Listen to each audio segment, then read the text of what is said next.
Hi, everyone. I am Lorianne. I am that gal from Milton, Ontario, Canada, and I am with. I am that guy. I am Roy Miller from Dallas, Texas, and we would like to welcome you to our Lift Your Story podcast. So, in this episode, we have our special guest, Candy Leigh, and she's an author and a women. She empowers women as well. A lot more behind her story. We're going to hear more about it. So, thanks for being with us, Candy. Yes, Thank you thank for you. having me. I'm excited to be here. So, can you tell us a little bit about your book? Sure, I would love to. So my book is called Finding Life in Between.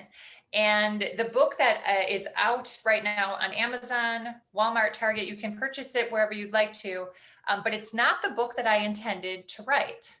And so the Interesting. story behind this is last year in 2019, I had a massive back surgery. I had a 2-level spinal fusion surgery. And a few months after that, about 3 months, when I was on my way back to my work, to my corporate role of 20 years, on my first day back in the corporate office, I was laid off. I had been restructured out during that time. Oh, And wow. so I immediately had an identity crisis. And I think that that's probably relevant for a lot of us in 2020 in particular, just with the massive changes and upheaval in our kind of the world this year. And so here I was in a predicament where I had quote unquote bled blue, which is what we said about the company where we work. That was kind of our loyalty phrase. Oh, you bleed blue, because the company colors were blue and gold. And I thought, I've been doing bleeding blue for 20 years. Who am I? What do I do? So I started to go through some of my old paperwork from leadership summits that I had attended. And I found an old Ikigai worksheet. If you've heard of the Ikigai process, where it talks about what your purpose is, what you love doing, how you can serve others, and how you can make money. And that's like your calling when you start to unpack all of that. And mine had to do with travel and writing and connecting people. And I thought, well, I've never been able to do this because of my corporate role and my family life and, my commitments here. But maybe this is a window that's opened up in this universe in this moment for me to pursue that. Like, I can't go be a lifetime travel blogger, but maybe for a little while I could go on a road trip and write a book. So I started to plan out that I was going to go on a road trip I live in Wisconsin. So drive south from Wisconsin toward the Carolinas with not a specific plan, but a few road trip mile markers that I would stop at. I would know the people I'd want to talk to because I'd be energetically drawn to them. And I'd have these interviews and talk about life and love and human connection. And I would write about others. And I thought this reaches back into my roots as a graduate student in communications and in the humanities. I was basically going to write a thesis about this work, except make it consumable. And so I left on this road trip. And instead of writing that, I kept reflecting on my own journey. I had all of this screen time while I was driving, and I was talking to my girlfriends on the phone and making these stops and talking to people. But the conversations triggered these life lessons. And so my book, Finding Life in Between, is about finding life in those moments between the ups and the downs of life, between the exceeding expectations in my performance review for a company that no longer needs me, and the complete stillness of life when you have a massive back surgery. In between the celebrations of your children's milestones and accomplishments, and then the pain and the shame of going through a divorce, and how all of those things like that, your mindset, your experiences, it's so much more than that highlight reel we see on social media. And so this book became about that journey of modern day womanhood into our coming home to ourselves, to that our own sense of worthiness. Wow. I think Lorianne could probably relate to some of that. Yeah. So, if you don't mind me asking, from the time frame of divorce, back, and being laid off, how many years or months or whatever was that? Sure. So my divorce was final in 2012. And Wow. yeah, so it was a while ago. And for without getting into any of the details of it, I'll just say that it it was kind of like a never ending divorce, right? There are things that happen after the divorce so that it just feels like, oh my gosh, am I ever going to be out of this zone of that pain and shame that comes with it? And even if the divorce is the right thing, it's still not an easy transition to go through. And so that was 2012 through, 2019 is, well, 2018, I had, when my back locked up for the final time. So to backtrack, I'll give you a little bit of backstory here. In about 2013, I think it was 2014. Nope, that's not true. I had to back up a little further. 2013, I had a back injury from the sport I was playing, but the sport started in 2011, and that sport was roller derby. And Oh so, my gosh. Wow. so I had decided about 2011 that I needed to go back and do something athletic. And so I had started skating and joined our local roller derby league and skated for many years, skated about 6 years, and had some different injuries, and a back injury is actually what sidelined me permanently. But I dealt with that pain and those ruptured discs for a couple of years until 2018, when I got off of a plane after traveling. I couldn't stand up straight. And so I went back into the doctor who, had been seeing me for the course of the last few years. And he said, yeah, now it's really bad. We can go back to therapy, back to injections. And I said, just effing fix me. I said, fix it. I can't do this anymore. We've been doing this for years. And so that spring in March of 2019 was the first time they could get me in. So that's what we did. He fixed me. Wow. I know we're doing a lot of wows here because this is just so intriguing. I mean, I would have never thought roller derby.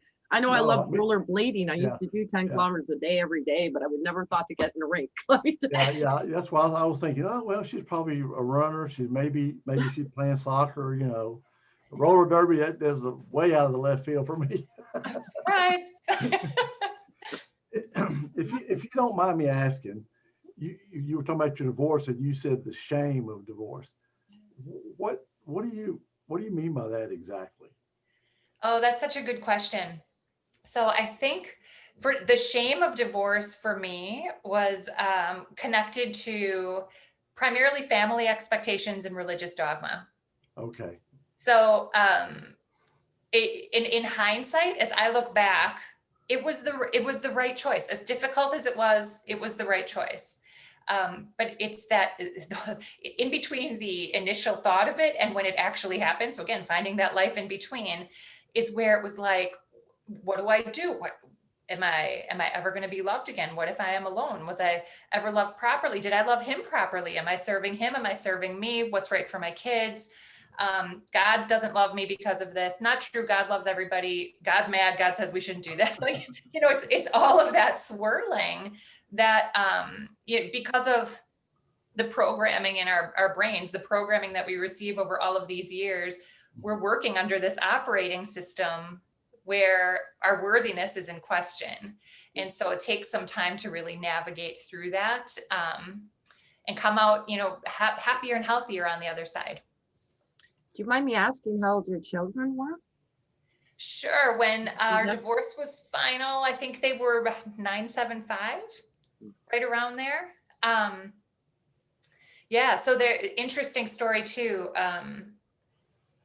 Everyone would say, like, what are you going to do about the kids? You have to stay for the sake of the kids. You have to do this.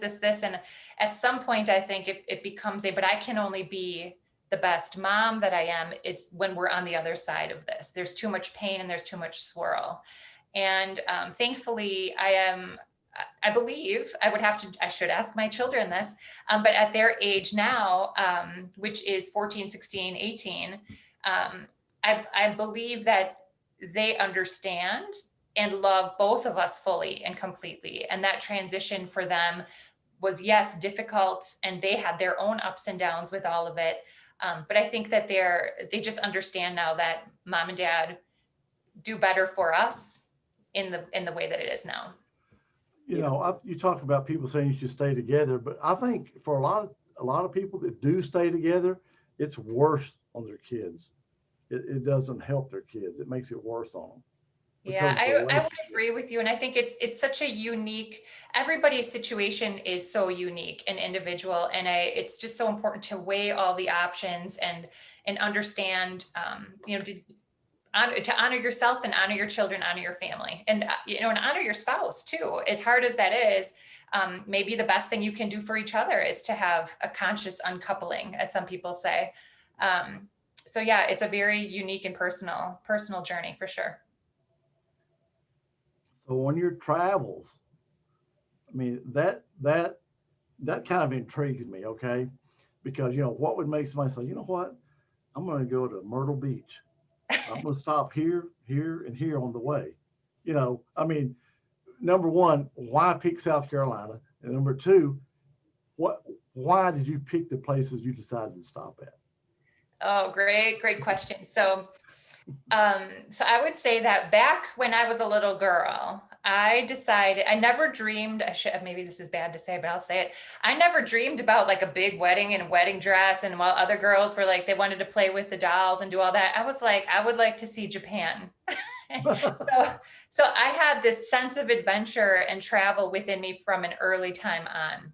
Mhm. And so last year, as I sat in my recovery chair after my back surgery, as I called it, so I'm sitting in my recovery chair and I'm like, I got to get out of here. I feel so cooped up. I literally watched the seasons change outside my window. And I just wanted to go. I wanted to go be outside of this space. And for me, because of the transition with my role and that massive identity shift, it was almost as if I needed to go away to remember who I was. So I do a lot of independent travel. And so it just had hit me that I just need to go. Why South Carolina? Because I had never been there. And I knew some people from my neighborhood who had moved to North Carolina. And I thought, well, maybe I'll just swing through and see them if they're around. Who knows? I don't want to burden anybody, but at the same time, if we happen to be in the neighborhood and pop by, wouldn't that be fun? Um, and then literally one night on my laptop, I was sitting there because I couldn't do much with my back the way it was. I was sitting in my recliner and I'm looking at my laptop and I came across a website called roadtrippers.com. And I was like, well, I'm going to take a look at this. And you could just plug in a location and decide what kind of points of interest you wanted to see. And a bunch of places came up on this route. So within about an hour and a half, I had a very random route mapped out to the South Carolina general area. And that provided the general framework for my road trip, although there were lots of twists and turns and unplanned events along the way. So- That's pretty typical. I have a question. Okay, I guess a couple of things that go through my head. Number one, how long was this road trip for? And number two, obviously your children were probably with their father at that time so that you could have that space to yourself to be able to do that, right? So how long were you away for? Exactly. So the kids were with their dad during that time, and I was only gone, excuse me, I was only gone for a week, actually, start to finish. So I left on a Sunday afternoon. I wanted to leave in the morning. These timelines never work for me. My daughter actually, she was going to stay at my house and watch the dogs, or the dog at the time. And so we went out to lunch before I left. And at lunch, she said to me, Mom, I'm so proud of you for doing this. And then she like Snapchatted her friends with this information. And I thought, oh my gosh, she's really proud of me. She told her friends that this was happening. And it was almost like this blessing to start the journey. And of course, she was almost 18 at the time. So this was not a huge ordeal. But she kept in touch with me very much along the way. And the different stops that I made when I would connect with her, she was just always such a source of inspiration too. Like in my book, I actually wrote about while I was driving back to the house, and I was talking with her and I thought, what am I doing? Like, I don't even know what I'm doing right now. This is crazy. I'm not Oprah. Like, who do I think I am? And she texted me this beautiful, and it's in the book, but she texted me this beautiful message that was like, you always told me to stand in my truth and speak my truth. And that's what you're doing. And even if people don't like it, that's fine. You're doing it. It was something to that effect. And I thought, okay, maybe I'm doing something right here. I don't know. So yeah, it was just a week long though. Oh, okay. It's so your life events, I would say, kind of you kind of lost yourself when all that happened. But yet you took a road trip, and on that trip you kind of found yourself. Would that be accurate?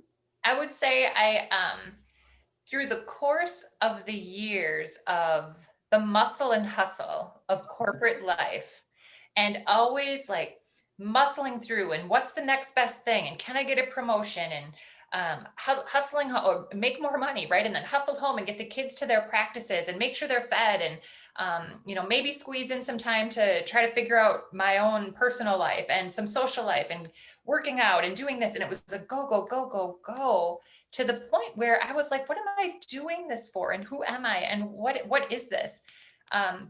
It was when I had to fully stop and be still after that surgery. And I didn't really even understand, I think, the magnitude of the surgery until it actually happened. But it wasn't until I was forced into that stillness where I had to really pause and say, who am I now? And then especially after being laid off, what is my worth? What is my purpose? How do I best serve my children? How do I best serve my purpose on this planet while I'm here? And I need to reconnect to who I am. I need to really spend time just by myself without the distractions of my household and my community. Just go off and be alone to really reconnect with that inner voice, that divine essence within, to understand who I am. I would think that there's a few people now in 2020 who have been stuck at home that are actually going through this. But the unfortunate thing is they can't just get in a car and drive wherever they want to try and clear their head. They're kind of stuck there. So what you're writing about, or in your book, it's wonderful because you did get out there. You did what you wanted to do. But yeah, I would imagine that, that stillness that we're forced into, you can either take it as a positive or a negative. You, on the one side, you did it as a positive, and I think that's fantastic. Thank you. Yeah, I would say too that, when the country opens up again, I can't wait to hop in my car and go. Like, we'll figure out what happens next. But in the meantime, throughout this year, since you guys, I've just shared with you, like, I always have that travel bug inside of me. I think what's really been helpful for me this year, especially, is a more committed practice to meditation and just maintaining some stillness in my brain and helping to that. I think that really helps to navigate what 2020 has been. Yeah, you were mentioning all the corporate hustle, work, work, work, go home, practice, dinner, and then you're so tired, there's no time for yourself, really. You go to bed and your mind's going 100 miles an hour. Then your alarm goes off and you're just right back in it. And you're so used to that, you don't even see what it's doing to you or what, just that craziness of it all. Right. I agree 100%. And then when you wake up in the morning and it's almost like you're dreading to get there. And if if you slip up or you do something wrong and you're hustling all this time, and that the criticism or the quote unquote feedback that that people like to give is sometimes, I think it's not done always from a spirit of building up. It's done sometimes from a spirit of, in a corporate environment, like, how can we take you out? Mhm. And I'm not saying that that's the case across the board, but even if that's not the intent, sometimes that's how it's received. And so it just becomes a constant grind. I remember leaving my house one morning and thinking, we all owe the banks our lives on these mortgages to spend a lot of time not in them. And like, we're not even in our houses for the majority of the week. We're spending it at a completely different building, and we're paying all this money for what? And our property taxes and all that, it's Yeah. a lot. You can't write that off on taxes. So I wasn't there for that long, so I want to write this part off. Right, exactly. Interesting. One of our guests said, and I just love it, in the corporate world, a lot of times you wake up Monday morning dreading it. And they said that, when they came out and they found what they really wanted to do, I started loving Mondays again. I just love that saying. And I used to draw it when I have my own business, is that, for the corporate person, they were little cows and they're lying down on Monday. And then, but the entrepreneur, the cow was standing up on Monday, but by Friday was exhausted, right? Right. That's exactly it. I think as I've transitioned into independent business ownership here, not only am I more energized and feeling more fulfilled in what I'm doing, but my definition of success has changed. And so rather than thinking about the corporate muscle and hustle, which was what's the next promotion, what's the next role, how am I going to quote unquote exceed expectations, make sure I'm pleasing the right people, I'm in the right circles, I'm doing this. It's more of a success for me now is definitely more like, am I fulfilled? Am I living in my purpose? Do I have balance? Am I healthy and am I well across all of the different wellness types, not just in my benefits and bank account, right? It's a whole different ball game. And especially after the back surgery, when my health got called into question, I was like, that's no way to live. It's no way to live in constant pain. And the emotional things that we endure and the stress that we endure show up in physical ways also, whether that's, chronic pain or a disease of some sort. And so that really was a wake up call for me as well. And you're so right too, because I have TMJ, had it since I was 22. It's actually gotten better. I'm 58 years old and it's not as bad as when I was in my 20s. But I do find if I'm stressed out, like on a regular day, I can handle it and it doesn't really bother me at all. But when I'm stressed out, I can start feeling it. And you're absolutely right. Those come back to you, even if you've healed quite a bit. But if you're stressed out, yeah, chronic will come back. So Yeah. And it's, it's nice that you're younger when you realize about your priorities. I had these and, I was really unhappy. I didn't know it, but now I have these priorities. I'm much happier. Right. The stuff I thought was important then, I realize now was not important at all. Yeah, and it's almost like you learn through meditation in particular to release your triggers. And it's like these are the things that were important. Now I don't need to get angry about X. I don't need to be sad and upset about Y. I'm not going to get too attached to the highs or the lows. I just want to be present and enjoy every moment. And I think with my children, my babies, when they were babies, I went back to work after 6 weeks. I didn't take, the long maternity leaves. I didn't do anything like that. My first one was a little different situation because she had a food allergy, but it was quick, back to the grind, back to the muscle and hustle, and you never stop and pause. And now I'm like, oh, so now that I have this time with them, maybe this is the way it was meant to be for me. For this, maybe the universe is giving me this right now in this moment because they need me now. And they didn't necessarily need my wisdom then in the way that they need it now. So maybe there was a trade-off that I was being prepared for. Yeah. Well, I can tell you, when you start having grandkids, it's totally different because you've got more time, you've got more money, you just it's just a totally different, and you really can appreciate your grandkids because you're not out there doing the hustle bustle and all that, and I see in my grandkids some stuff I missed when my kids were young, and so, and I tell people, man, when you are having grandkids, it's a total different world. Total different world. Well, I'm hoping, and my oldest is in college, so God willing, we're gonna wait about 5 to 7 years before that happens for her. Well, we'll see, right? That's her journey. We'll see. Are you my ready? children say they don't want to have children and bring them into this world. So I'm saying I'm probably never going to see grandchildren, but I do hear it's wonderful. And I, not in a rush for it, but every now and again when my friends hold up and they go, look at my granddaughter, even my younger sister has a grandchild going on to the second one. I'm going, yeah, I'm the only one in the family that doesn't, but not in a rush. But yes, I hear that it's a wonderful journey to have them. But yeah, this has been wonderful. With everything that you have and all of your experience, I can see how you can definitely empower women. That is absolutely fantastic. How can people reach you, Candy? So I think the easiest way to reach me is if you're interested in taking a quick quiz, you can go to lifebalancequiz.com. I think that's just the easiest thing, lifebalancequiz.com. It'll give you it's about a 5-minute quiz to take a snapshot in time across different wellness key points, like your financial wellness, your professional wellness, your, physical, a couple different things, spiritual.